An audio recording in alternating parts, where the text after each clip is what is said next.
Morning, it's Shirley with the Nerd Astrology today, and this is the third day of me waking up to how wonderful it feels not having to get dressed for your workplace, while at the same time honoring your sensual and emotional and mental boundaries, which doesn't happen in every workplace. So this is the Nerd Astrology, and the daily transit I'm going to cover is the moon in Sagittarius, which is always the lovely, expansive, passionate place for the moon, trining Chiron and Jupiter in Aries.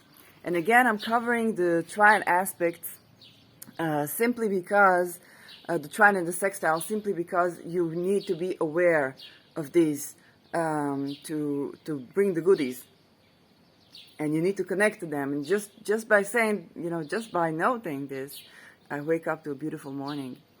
The moon in Sagittarius is where our emotional nature, or what we draw to earth, for the people who do magic, what we draw to earth, connects with the fiery, expansive, philosophical motion, it's moving fire, mutable fire of Sagittarius.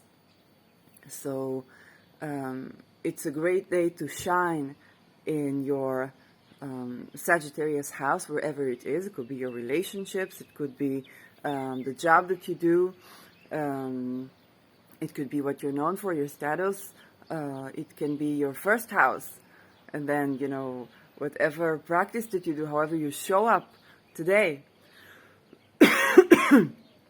it's going to be wonderful. It's going to be passionate. It's going to be excited. And the trine with another fire sign, with the cardinal fire sign in Jupiter and Chiron, kind of allows you to create a certain harmony, a certain joint forces of the philosophy and the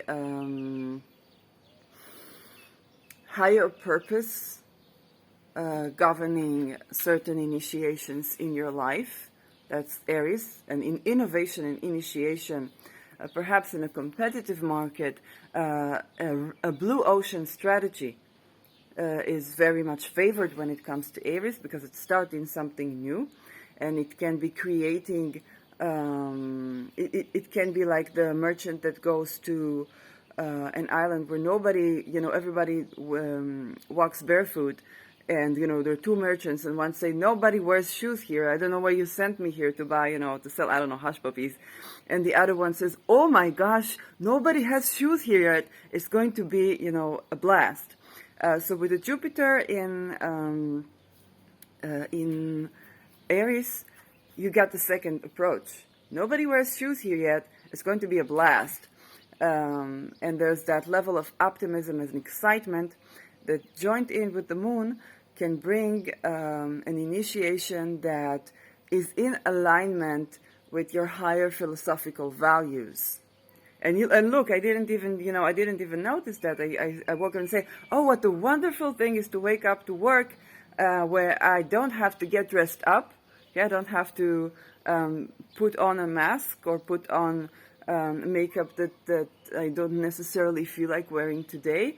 Or put on clothes, but I also respect my boundaries, my sensual boundaries, and I have Jupiter right around my Lilith right now, in Aries, my true Lilith.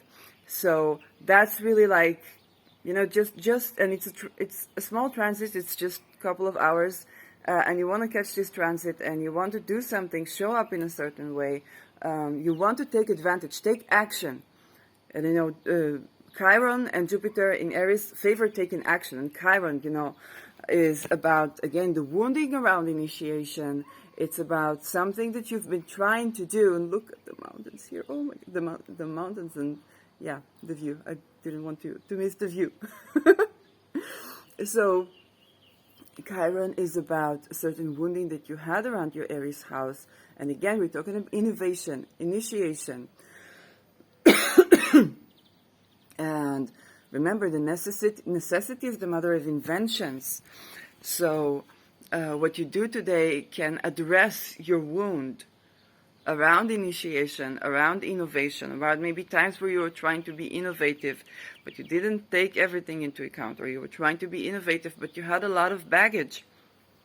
And the moon trine in Chiron can bring about a healing from the Sagittarian field. It's liberation. So a join, innovation, initiation, perhaps in a competitive market, perhaps in a warlike situation. But then you come with a certain initiation, perhaps a financial one, or perhaps something to do with a certain type of resources that are blue oceans, like bring in new resources, or taking advantage of finding new resources that you didn't have, and this transient effect is going to support that. So it's kind of like, for example, with channeling, I woke up this morning and I say, okay, the house that I'm getting the interference from is the 12th house. It's the house where we are all one. So sending a message to everybody that tries to interfere with you. We are all one. If you try to interfere with my body, you're going to feel it on your body, because we're so connected. And the more you try to control my actions, the more I see you, and I'm able to expose things that I wouldn't necessarily to do. Like I would not use this power against your highest good. But it's kind of like, oh, you woke up with this realization, you woke up with this insight, you woke up with the higher philosophy while being informed about the visceral human nature, the raw passion, and how you can take that impulsiveness of Aries to get the good urge. And Jupiter is all about the urge to do good. So let me know where is Aries and Sagittarius in your chart. You can use astro.com for that.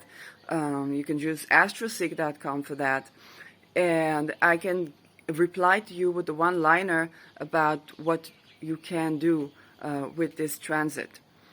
For me, it's just starting with with this video. And a note again, I see here like the view of the mountains and the view of the city, all in one frame. So it's kind of like, oh, that's just something new that I can do with this light and shade, and that's just something I can do to create, to bring value, to bring something that I love doing, and I love filming, and I love showing up, and I love an intellectual challenge. And I love doing something good, so I can combine these in sort of like in favor of humanity. And I can tell you that if you like my content, you can feel free to request videos, because I also do drawing and painting, and I hope and I also have another musical channel, and I receive Ethereum. Receive Ethereum, and I can receive Bitcoin. And I know that there's all this talk about these digital coins crashing, and it's true. There is a lot of ups and downs in the digital market, but right now it's also an innovation for me, as the banking system makes it difficult for people to either withdraw cash or have access to banking if they went through, financial violence and whatnot. So I can receive Ethereum, I can receive Bitcoin. I do readings. Right now I can do a $50 reading for you in a video talk. And of course I would need your charge in advance. And that's something that I can offer right now, that I'm doing this cognitively and not just channeling, because channeling had made the prices a lot higher. It made it an energy healing session. And then I also had to agree with my guidance on the price. So now that I do it like just giving you a reading, I'm able to make it more affordable. And if you don't have the $50, you can sign up for a subsidized reading, because I have full price, and for every full price reading that I do, perhaps not in the $50, because I still need to make a living while I make a life. But for every full paid reading that I do, I will have place for fully subsidized reading. So that if you are in a challenge and you don't know what to do and you're trying to apply my videos but it doesn't really work because there's something blocking it, or there's something in the way, or it's just watching a 10 minutes video is not giving you your personal information on how to apply it, then you can get a reading with me. And if you currently don't have the money, then you can sign up, and when I'm able to make the leverage and make the time, I will receive subsidized readings, or prospective students also might receive these readings as apprenticeship if and when I return to teach. So have a beautiful, beautiful day. Tune in, energetically tune in to this trine. The moon in Sagittarius is such a wonderful phase of the month. It's only 2.5 days. The moon is in each sign. And bring in that, because right now Jupiter in Aries is suffering, is having, hard aspects to the sun in Cancer. It's making you feel like your emotional nature currently, or even your sense of nourishment or what you want is currently at odds with the innovation that Jupiter requires. And Chiron too, it makes you feel like, oh, but I've been wounded in that place so much. And it's like, oh, it goes against, what I feel like right now. It goes against the places where my emotions are triggered, or maybe my family history, or maybe more lunar characters in my family are hidden. And then the transit of the moon